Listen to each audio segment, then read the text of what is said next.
আমরা আছি কেরানীগঞ্জের বামনগাঁও এলাকায়। এখানে দুধের সর দিয়ে মালাই বানানো হয়। 30 টাকা কাপ, খেতে খুবই সুস্বাদু।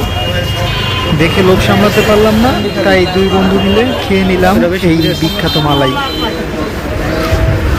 এমনি দিবে নাকি বানাই বানাই দিবা?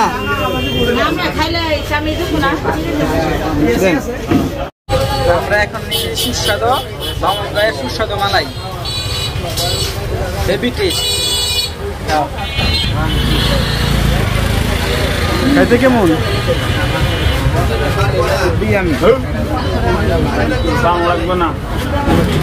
দোস্ত মালাই কেমন? খাইয়া দেখো তো।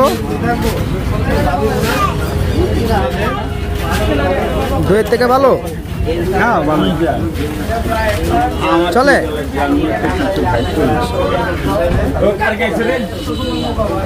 এখানে অনেক মালাই পাওয়া যায় বামনগাঁও। আইসা খেয়ে টেস্ট করবেন সব।